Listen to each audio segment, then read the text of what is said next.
Good evening, World Religions class. Welcome to Judaism II. This is our second week of the study of Judaism.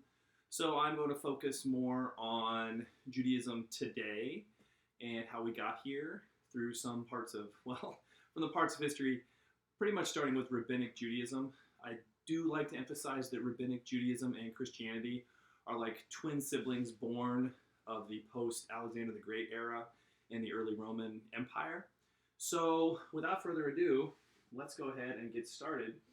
Now remember, students, you do have that PDF that I created on the basis of the PowerPoint to use. It doesn't have all the slides necessarily, but it has most of what you need. So just keep that in mind as we move forward. The very first slide of my PowerPoint, the introduction, actually, very nostalgic for me. The Jewish synagogue from the 16th century in Mykolaiv, Moravia. My research in Christianity was rooted in Lower Austria, Southern Moravia, studying Anabaptist groups. And there was an Anabaptist group known as the Hutterites. They were communal, they were communitarians, I guess you could say. They shared everything in common. The Latin term is omnia sunt communia. And there was a significant Jewish population in the Czech Republic, Moravia and Bohemia at the time. And the way the local lords treated this Anabaptist Christian group was very similar to the way they treated Jewish groups in the area as well. So there's a picture of a synagogue from the late 16th century in Moravia, which is now part of the Czech Republic. So let's talk about a key word within Judaism. The word is covenant. So basically a covenant is about God's relationship with creation. It's about the chosen people. And Judaism is defined by this idea of being the chosen people of God. A covenant is a binding agreement between two parties, and we see several examples of this in the scripture. I'll give you a couple of examples. There's the flood, the covenant with Noah, God's promise never again to destroy the earth, a rebirth for humanity under the symbol of the rainbow that seals the deal there. So the rainbow as a symbol of that covenant that God made with Noah. The most important covenant, the one that really made the Hebrews God's chosen people, is the Abrahamic covenant from Genesis 15 and 17, 1 through 27. The sign of this covenant, the identifying mark, is circumcision, male circumcision. And I have a quote from Genesis 17:6 here. And I will make thee exceedingly fruitful, and I will make nations of thee, and kings shall come out of thee. So this is the promise that God makes to Abraham to make a great nation out of him. And of course, we see this with the establishment of what was called the United Kingdom, with Saul, David, and Solomon. And of course, everything sort of breaks apart from there. And then, of course, we have a community later in diaspora or spread out. And we'll talk about that by the time we get to past the Roman imperial period. So just to review the early history, remember the Genesis creation narratives, Noah's Ark, Tower of Babel, etc., etc. Then you have the patriarchs, of course, Abraham, Isaac, and Jacob, the 12 tribes. Then, of course, you have the adventures with Joseph, who later becomes second in command of Egypt. The Hebrews are welcomed into Egypt during the time of famine. And then after Joseph's death, at the end of the book of Genesis, Exodus opens up with a new problem where the Egyptians do not necessarily enjoy having the Hebrews living among them. So a Pharaoh that did not know Joseph. And so, of course, you get Moses, the rise of Moses, the wanderings in the wilderness, and, of course, the entry into the promised land.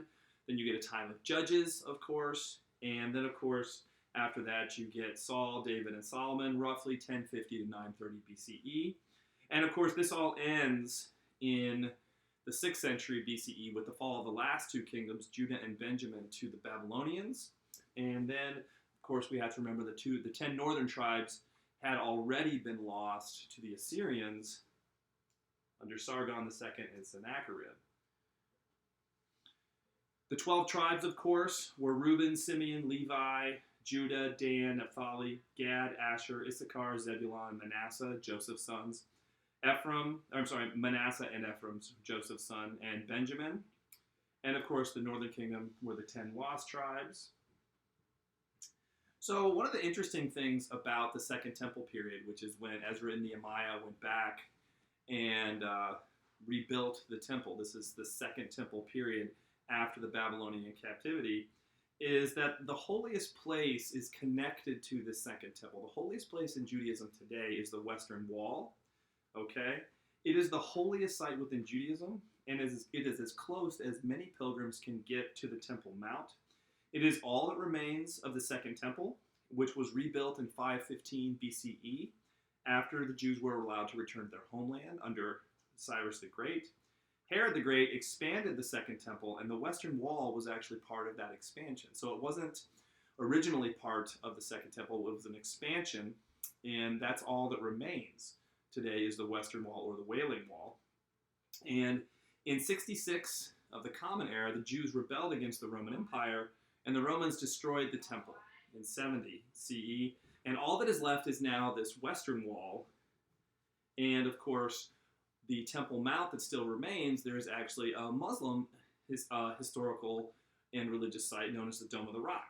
So the Dome of the Rock is now where the Second Temple originally stood. So the connections there in Judaism between, and the connections in the Western monotheisms between Judaism and Islam. I remember when I was in Jerusalem, I was on an archaeological dig in Megiddo, and when I was in Jerusalem, the Dome of the Rock is right there by the Western Wall. So very, very interesting confluence of the two of the major monotheisms in the world today. And of course, there you have the picture on the next slide showing exactly what I just mentioned. And so let's review the beliefs of the ancient Hebrews. The monotheism, they believe in one God, the Creator.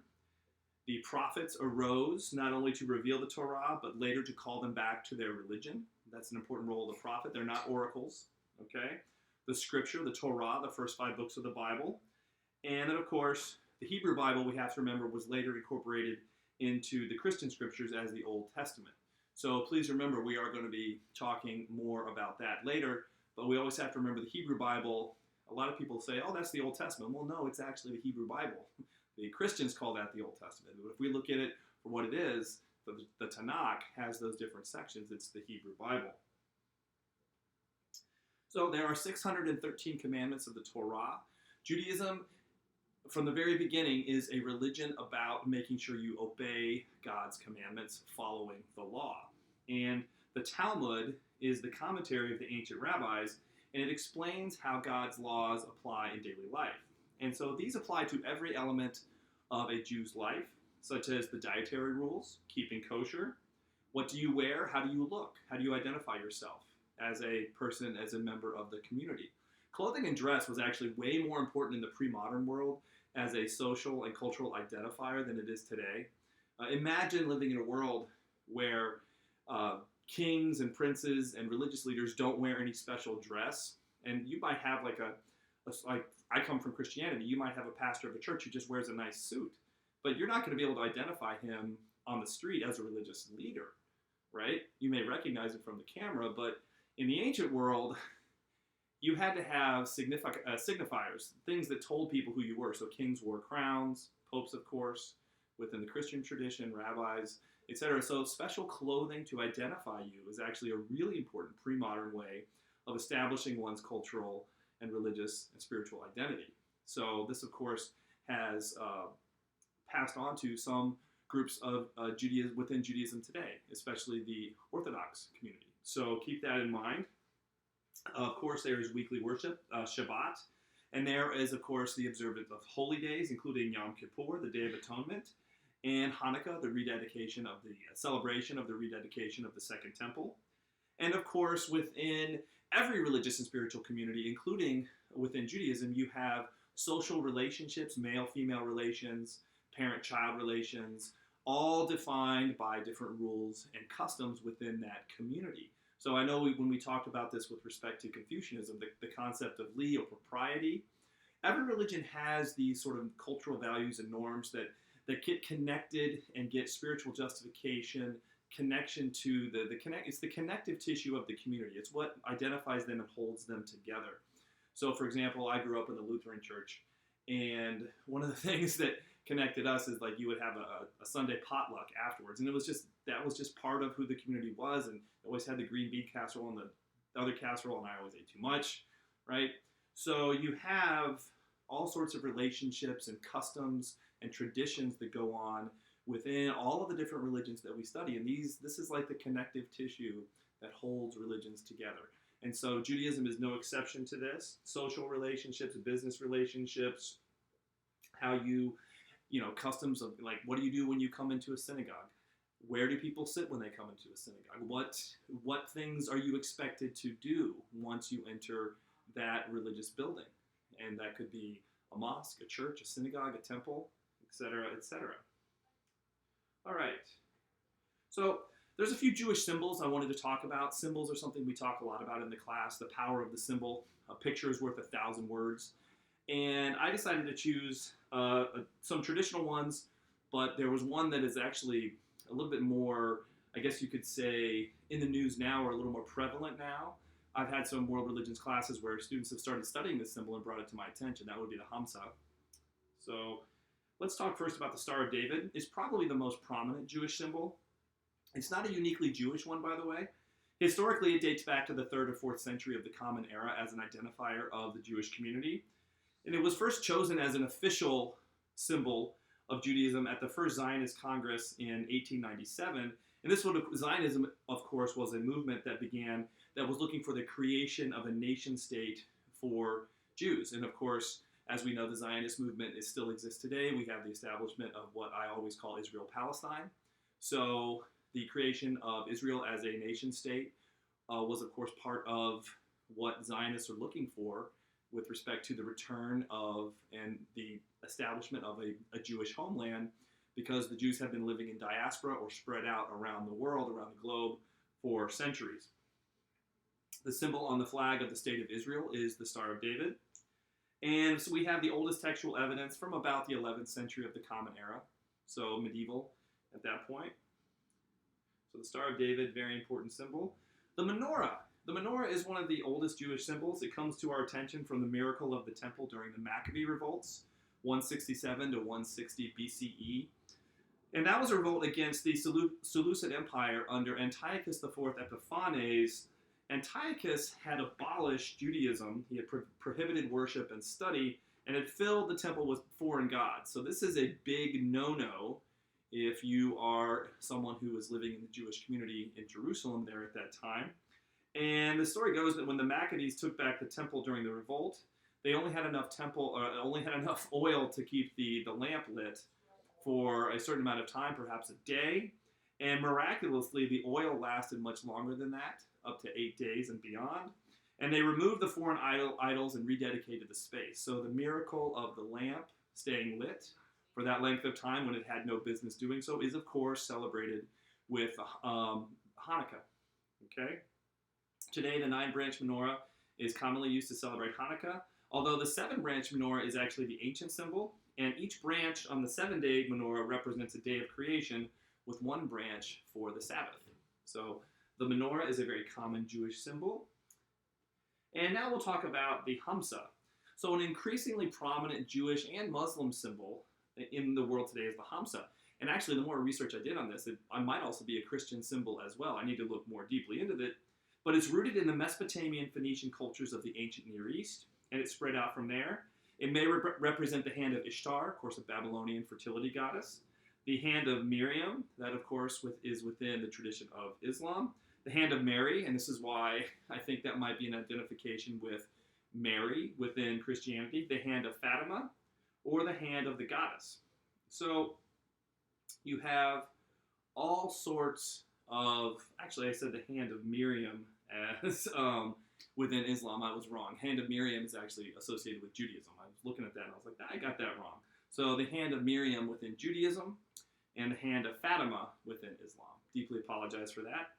So the really cool thing here about the Hamsa, it was used by women as protection against the evil eye, especially with respect to pregnancy and lactation. And within Judaism, the Hamsa is associated with the number 5. I find this fascinating because the evil eye is an ancient curse. We find it all around the world. Just by giving someone an evil stare to a victim who is usually unaware of that stare, one can curse the victim with bodily harm or other misfortunes. I love researching these sorts of things because this is a really interesting thing about the use of magic, which is channeling divine energy for selfish purposes. It's actually a very dangerous thing to do within religious traditions because it so often can take you down a dark path, the use of magic. And the Hamsa itself is a symbol often worn as a necklace, perhaps, as a protection against the evil eye. And it's really interesting because this is associated very much with females with respect to childbirth. One of the most vulnerable populations in the pre-modern world and still today is women who just had a baby. And raising a child in the pre-modern world without all the accoutrement of what we have with modern medicine, etc., it's even hard today. But to do so in that time period is it's a time fraught with danger for the mother and the child. So looking for the blessing of the gods or of God to assist you in that path is something that is very much, it makes a whole lot of sense to me as something that someone in the ancient world, a woman in the ancient world, would want to have that protection from the evil eye or any other curse that someone might go at you with. And this is an interesting thing about the pre-modern world. The way supernatural foundations paved the way for all sorts of different belief systems and superstitions, we might call them, is really, really interesting. So the Hamsa is a really interesting symbol that I would love to learn more about as I do more research. So now I'm just going to talk a little bit about the experience of the Jews moving forward in history. So the Middle Ages was a time for Judaism where you had the establishment of different Jewish communities in different parts of the world. Ashkenazi, for example, Sephardic. These are all words that define sort of different regional areas within different regional areas where different groups of Jews have settled.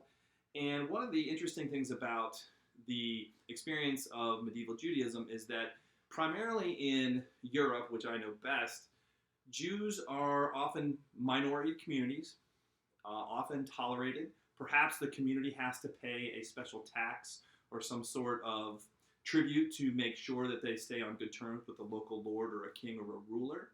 Oftentimes, the Jewish community has its own separate neighborhood. I know, for example, that Mykolaiv, at the very first slide, they had their own neighborhood within the community. And of course, this gets to one of the ugly sides of the Second World War, was the establishment of what's called ghettos, where Jews are basically kept and restricted to one area because they are regarded as less than human by the Nazi Party. But the idea of Jews establishing their own neighborhoods within Christian communities goes back all the way into the Rabbinic period and beyond, and before that, because this is a minority religious community. And of course, you have to understand the logic of any majority religious community, pre-modern community. Most of the time in Europe, the idea that you can have what's called a plurality of different religions is unheard of. Most of the time, it's the idea that religion and politics is intimately connected, and God wants everyone to believe the same thing. This is the idea of Christendom in the West. And of course, Jews were always looked upon as a stubborn group of people who just needed to convert. The later reformer in the early modern period, Martin Luther, was just always critical of the fact that the Jews had not yet converted. They were stubborn. They had not yet converted to Christianity, and they needed to do so.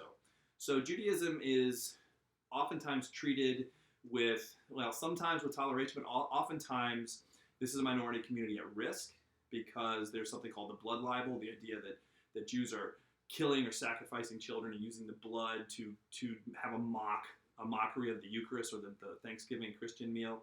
So all of this is propaganda and hearsay, and it basically becomes this sort of running identification of the Jew in the medieval period in a certain way.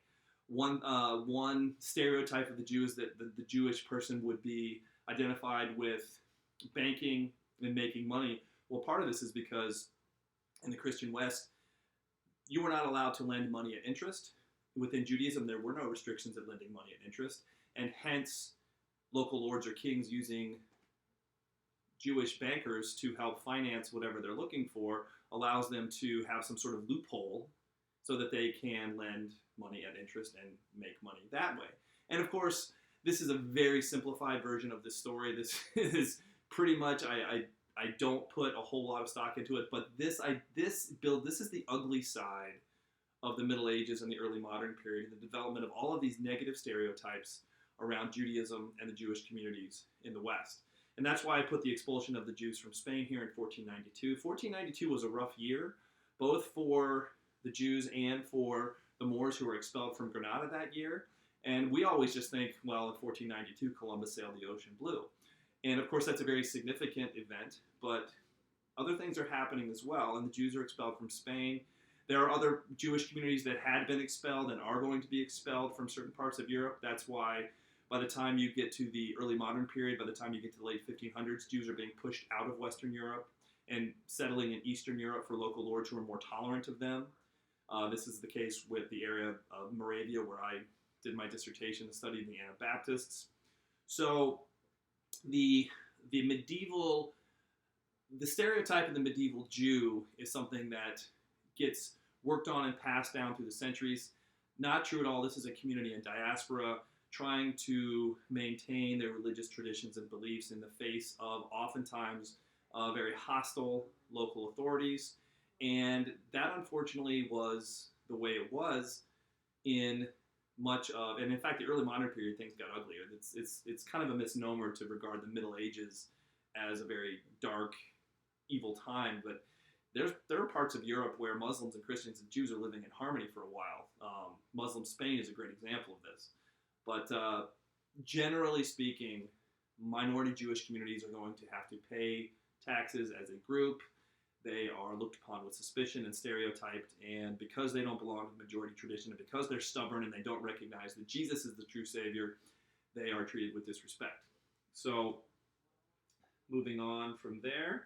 I have the story of the Maharal of Prague and the Golem, and this is an interesting story that I like to tell because it is actually not true at all. This is a story that comes out of the 19th century, and it relates how Rabbi Judah ben Lo created a golem out of clay using some sort of esoteric knowledge and mystical traditions within Judaism to do so. And this is a story that, while not true, illustrates how the Jewish community later on in the 19th century is interpreting their past and looking at how a rabbi could have used a golem to protect a community under persecution.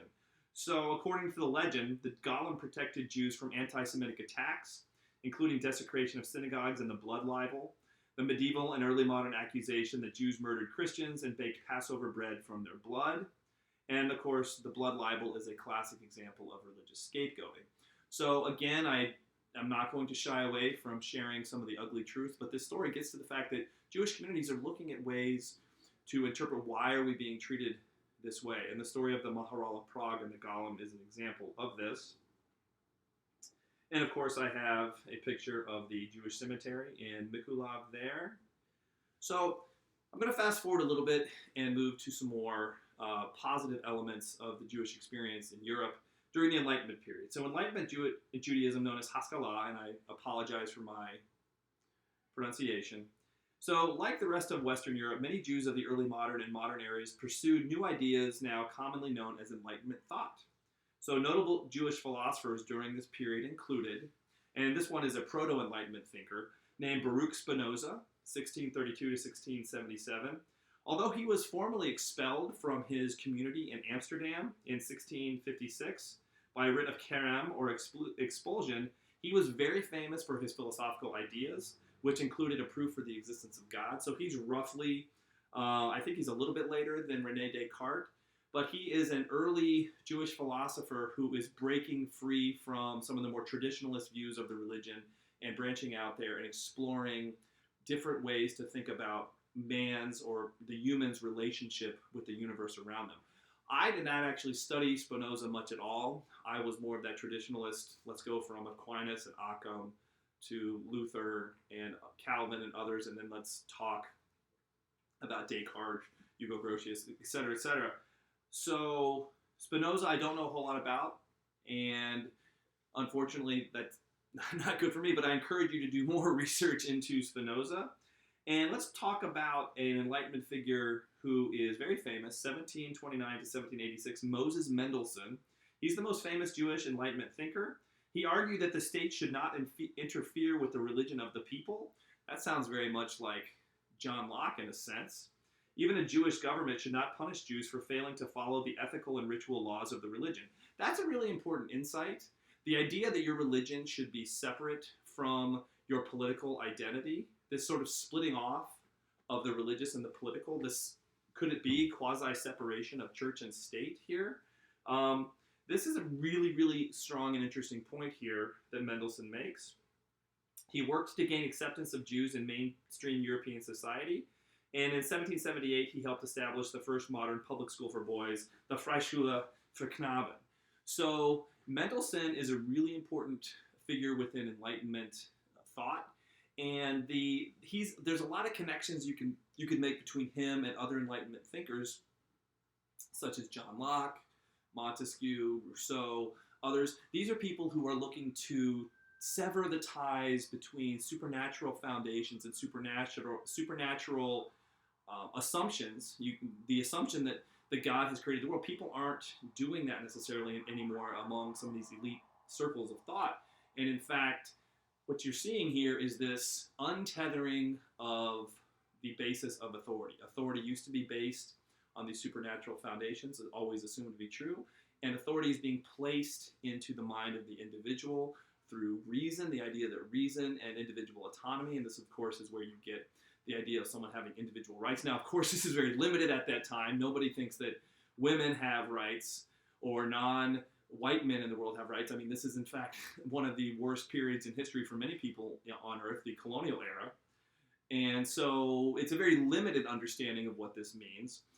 But it is a start, nonetheless, of a split, and people are basically establishing foundations for authority on how we think and act and how we deal with the universe around us, and how we think about the earth, how we think about what the earth is here for. Is it just something to behold and to appreciate, or is it something? Is it more like a machine? This is the rise of deism, the idea that there's a clockmaker God who just made everything play by the rules and it's wound it up and left it, and therefore to reflect on God doesn't matter. What we need to reflect on now is the laws here. And this of course corresponds with the rise of science, the work of people like Isaac Newton, etc., etc. So Moses Mendelssohn is a big part of this on the Jewish side of things, and this is going to be important because what you're going to find is the rise of different kinds of Judaism, and one really influenced by Moses Mendelssohn and Enlightenment Jewish thought would be the Reform Jewish community. I have a picture here of the Warsaw Ghetto. I don't have enough time to talk about the horrific, the horrors of the Holocaust. Holocaust meaning holy burnt, Greek word. When I was in 8th grade, I actually did a study of the concentration camp of Auschwitz, and I learned a lot about how Jews were treated during that time, and I later learned about what's the justification for this? Where is Hitler and the Nazi Party getting this idea that these people are somehow less than human, somehow, it really goes back to some of the very ugly pseudoscientific racial theories of the 19th century. Really don't want to get into a lot of them, but there seems to be this obsession with racial identity in the 19th century that is just simmering, and by the time you get to someone like Hitler, who is a corporal in World War I and survives and decides that he's going to scapegoat this community and rises to power, you have all of these elements from the late 19th century, from Joseph Wagner. You have philosophers who are arguing that religion is just, Marx and others, it doesn't matter. Like, there's just a lot of negative thought about religion, Judaism and Christianity at this time. And so you really, really have a minority community at risk that is getting blamed, along with many other minority groups as well, Jehovah's Witnesses, Jews, homosexuals, others, people who are different. And so the rise of Hitler, coming out of this sort of ugly strange racial theories of the 19th century, it's a really negative time for Jews, and of course it led to the establishment of the State of Israel in 1948 after World War II, after the end of World War II. And of course this has come to where we are today, where we have conflict still today over who should be in this land. That's why I always err on the safe side and call it Israel-Palestine. I don't try to be political about this. I just try to talk about what we have. We have a state of Israel, but we also have people who were living there before. I do know that historically, when the ancient Hebrews came into Canaan, there were tribal people living there, the Amorites, the Hivites, the Jebusites, the Amalekites, etc. And so I'm not going to get into the political side of that, but I am going to say that religiously, the idea of having a promised land is very important within the Jewish tradition. The idea of having a Messiah, a political ruler who will rise up, very important in different strands of Judaism. Some find it more important than others. You have a lot of branches of Judaism I'm not even going to talk about. I'm going to talk about the three main branches, Orthodox, Conservative, and Reform. But needless to say, the issue of Zionism and the state of Israel and Palestine is an issue that still confronts us yet today. And so we are connected to the history, and the history goes back to, well, one of the steps before is, of course, World War II and the ugliness there, which led to the rise of the state of Israel because of the horrors, the absolute horrors of the Holocaust under Adolf Hitler. Okay, so let's talk about those modern Jewish groups today.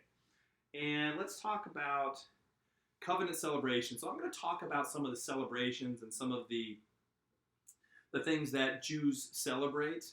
And I'm going to talk very generally. I am not Jewish. And although I know quite a bit about Judaism, I don't know everything. In fact, the more you know about something, the more you realize you don't know. Ask me about Christianity, I will tell you. The more I think I know, the more I absolutely do not know. So, like every religion, Judaism has rites of passage and celebrates the changes that happen throughout life. So ritual circumcision, bris, the sign of the covenant, the bar and bat mitzvah. I just had a student write a great paper on the first bat mitzvah, which was performed in 1922 by a Reconstructionist rabbi. And of course, that connects to the treatment of men and boys and girls, their different treatment within different groups of Judaism. Maybe some groups of Judaism now have bat mitzvahs to go with bar mitzvahs, but the bar mitzvah is by far the more ancient tradition because it's connected to the rite of passage for a boy becoming a man. And of course, we know that most religions are patriarchal. That is, they are led by men, coming from the root patria or pater, meaning father. So the paper that I read about the bat mitzvah, that was really good reminder to me of gender relations within Judaism. So this is the celebration of the transition from a child to adult and the acceptance of responsibility to follow the ethical and ritual laws of Judaism. This kind of, for me, this relates to the covenant of the sacrament of circumcision within, or the sacrament of confirmation, dear Lord, the sacrament of confirmation within Catholicism, and the idea of being confirmed in the church is a very common one. Rites of passage show up in all different religions, and of course the confirmation and the bar bat mitzvah are very similar in that way. So marriage, of course, is a celebration to be observed, and this is every religion that I know of that we've studied has some sort of ritual or something associated with the importance of the connections of marriage and the bonds of marriage. And this, of course, is connected to the fact that people in the pre-modern world are looking to survive, and fundamentally conservative units of the family, tribe, and clan are what help ensure survival in the pre-modern world. So it makes sense that these rituals have passed down and have maintained their importance today. So let's see here, death, funerals, and the rituals associated with them, including mourning and sitting shiva, which means sitting in low stools or on the floor during times of mourning. Other annual memorials, yard sites. So this is really important because you learn a lot about religions. If I was to teach a course, one of the things I would love to do is just teach a course on rituals of mourning or rituals of death. How do people deal? How have they historically dealt with this one thing? You know, I often say that religion is a meditation on death. Well, how does that work? I mean, we know about the ancient Egyptians. They're a classic example of a very sort of developed understanding of the different spirits or souls and this idea of the afterlife and sending people off in the afterlife. We have a less developed form with the ancient Mesopotamians. We have the Greeks who have this sort of Hades and the Tartarus shadowy places, but not necessarily religious in the sense that you have with the more developed, with the later traditions of Christianity or Islam with more developed heavens and hells. So what is this reflection? What are these rites of mourning and these ideas? What happens when we die in these different religions. It would be a really interesting course to teach because it tells you a lot about who humans are and this ultimate question that we still have no answer for. So the rituals of death and mourning are incredibly important within all of these traditions.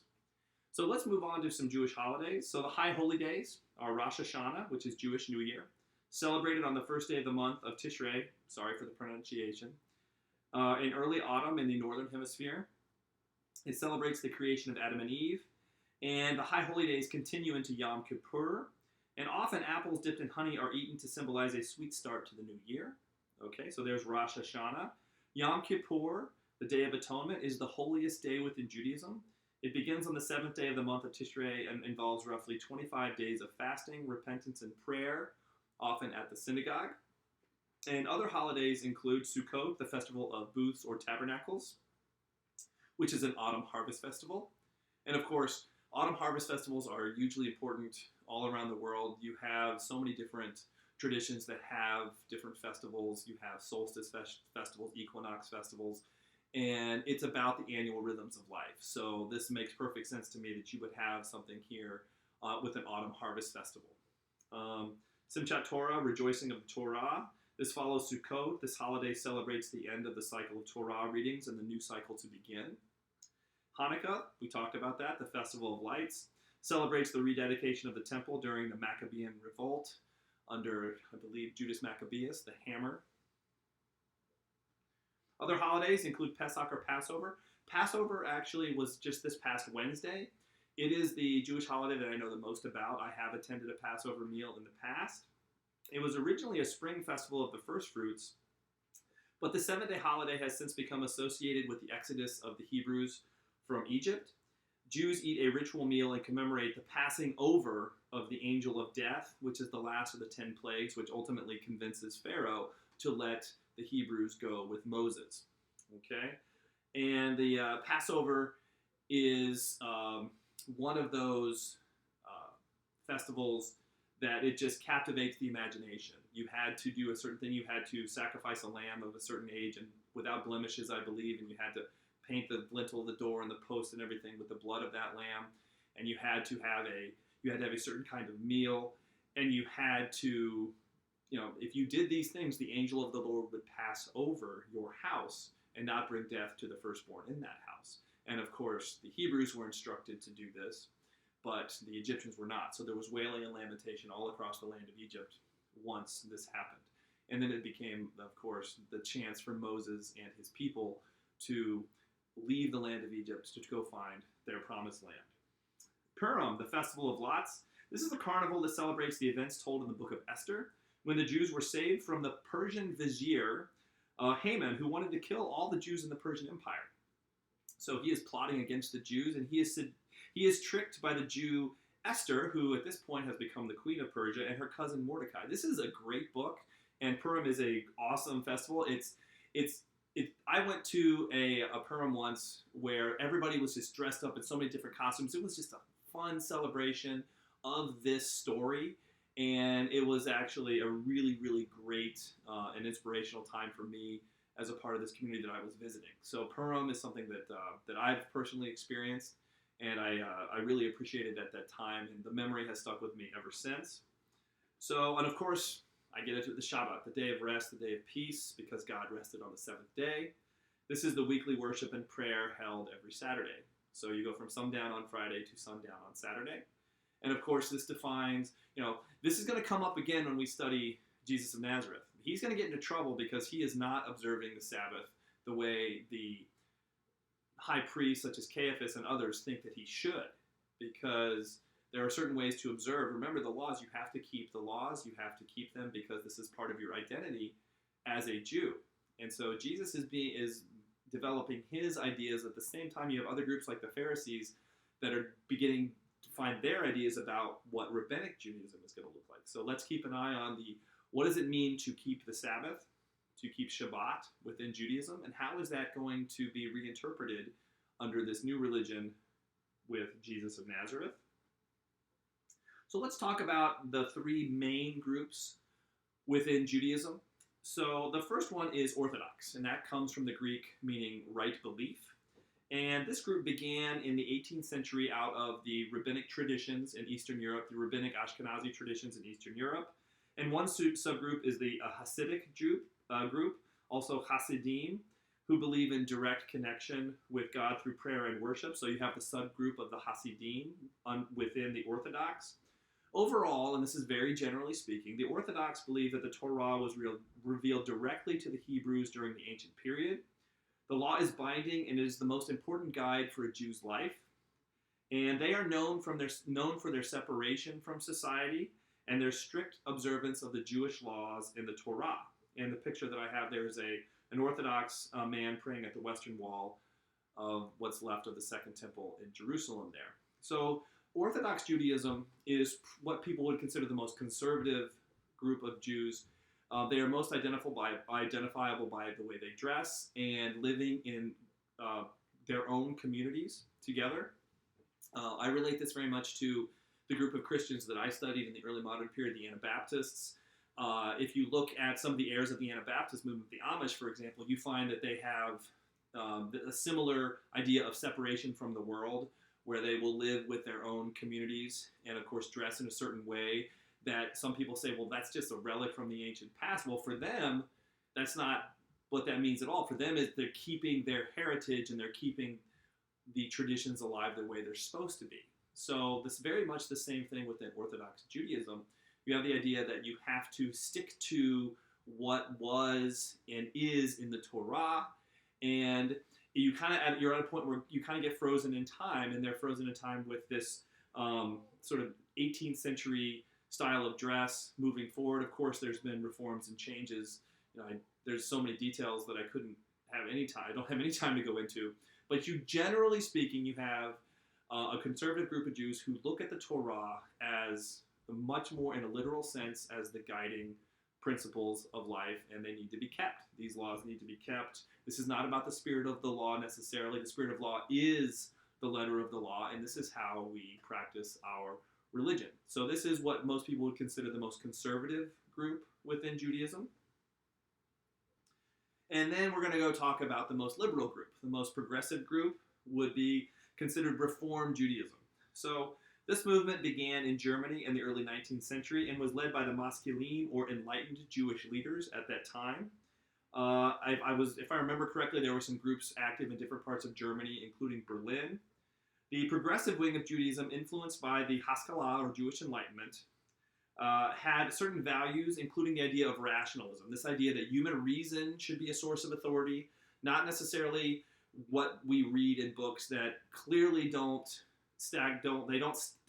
pass the smell test with respect to, could that happen right now? Miracles, for example, those sorts of claims that they're looking at with the lens of, okay, so maybe this didn't happen the way it literally happened, but maybe this is a metaphor or an analogy to teach us something about the way we should act. So this group of Jews reads the scriptures as for what they consider the spirit, or what were they trying to communicate, and they look at it and saying, over time, communities change, and the way they express themselves needs to change as well, and the way you read the text should be fluid and more flexible to the community at that time. Some of the laws in the Hebrew Bible don't necessarily apply today. There's, thou shalt not suffer a witch to live. I mean, that doesn't make a lot of sense to the Reform way of thinking. Doesn't make a lot of sense to their everyday lives. So the Reformed Jews claim that the Torah was written by divinely inspired human beings, not dictated by God. So what does this mean? This is a subtle little change here. It's not dictated by God, and therefore, because it was written by divinely inspired human beings, we can say that those divinely inspired human beings, what they wrote is subject to interpretation, and we can look at what they wrote and interpret it in a different way. Maybe they meant that for that time, but what this really means today is this, okay? For example, worship services include the vernacular. Women may be rabbis. When I was in college, I'll never forget it, I took a class in Judaism, and my teacher was a female rabbi, And I had a really great time in that class, and I learned a lot about Judaism. It was wonderful.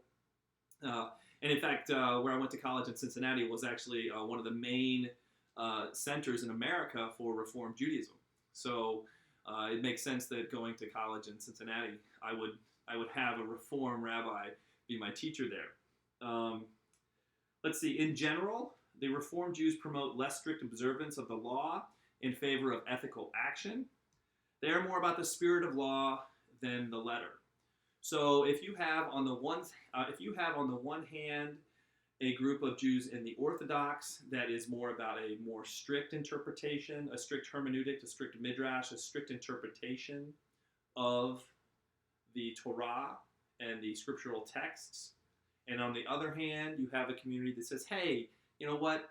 These authors were in a specific place and time, and what they wrote, while they were divinely inspired and we accept their holiness, what they say is subject to interpretation. What does it mean to keep kosher now may not mean what it meant to be kosher then, to follow the law in this way. So if you have those two groups, you have a group that came a little bit around the same time as the Reform Jews, that it was kind of in the middle. And their name is a little bit misleading in this sense because I said that the Orthodox were the more conservative. Well, the conservative Jews are the ones that I sort of look at as a middle way between Orthodoxy and Reform Judaism. And it began as a response to Reform Judaism in the 19th century when some Jewish communities were looking at the Reform Jews and saying, whoa, whoa, whoa, whoa, whoa, you're going too far.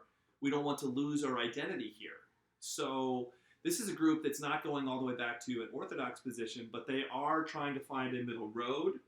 They believe that the Reform movements have neglected or rejected too many elements of traditional Jewish identity. And their motto is tradition and change. So you can see the connection to tradition with the Orthodox movement and connection to the Reform movement. So the conservative movement adopted this motto in the 1950s to illustrate their path, the path that they were going to take. I guess you could call it the via media as they see it. And there is a broad spectrum of positions regarding the interpretations of the Torah and Jewish law within conservative Judaism. Most conservatives follow what's called a historical critical approach, very close to the Reform movement, the idea of divinely inspired authors, but we can be critical of historicity and take a very academic look at these texts and say, okay, they're speaking to that, but not necessarily to this today. But they also choose to follow the laws in the Torah, maybe not as strictly perhaps as the Orthodox, but follow them nonetheless in ways that are much more meaningful, they think, than the Reform communities. Okay? The laws, they claim, may evolve over time given changing circumstances. So they have this idea that, yes, things can change over time, but at the same time, the traditions and rituals and rites of passage within Judaism, they want to hold more to the traditions there and find a middle path between Reform Judaism and Orthodox Judaism. So that is where you have the conservatives finding their place. So I don't have any more for this PowerPoint other than to say that Judaism is one of the most important religions in the world to study. It is, by all accounts, the world's second oldest major institutional religion today, right behind Hinduism. The reason Judaism is so incredibly important is because it is the world's first enduring monotheism. I was looking at early monotheisms, and there's the Amarna period in Egyptian history under Akhenaten, and the idea of the worship of the sun disk Aten. And there are some other examples where there might have been some efforts at monotheism. But Judaism sustained monotheism and built its culture and traditions around this identity of this Abrahamic covenant through circumcision, and collected and gathered a textual body of evidence that is ever evolving still today. So remember, you have the Torah, and then you have the Talmud, the commentary on that, which includes the Mishnah and the Gemara. And then later on, you get the medieval interpretations of this. And you have a continuing evolution and reflection upon Jewish thought and how it relates, and how the law relates to the world. When I was at graduate school, I had several friends who, either within the Jewish tradition or without it, were looking at how you can approach different and new problems in the world today, and how Jewish law deals with those problems. How do you deal with end-of-life issues? How do you deal with cloning? What does Jewish law have to say about that? What does Jewish law have to say about many of the new things that modern science has allowed us to do? What are the ethical implications of the things that we can do? And so the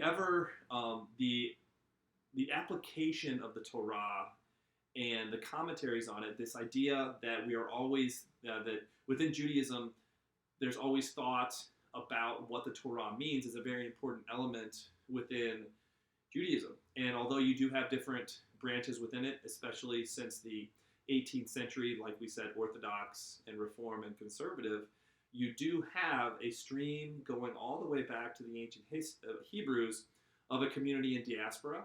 You do have this focus on covenant. You do have this idea that we're going to talk about when we talk about Christianity. Again, we're going to talk about what does it mean for there to be a Messiah? Would this be a political ruler? Would this be a spiritual leader? These are very important questions that come up within the study of Judaism. And you're going to have the other two Western monotheisms that are incredibly, just so heavily indebted to Judaism that they would not exist in the same way that they do today without it. Islam arises within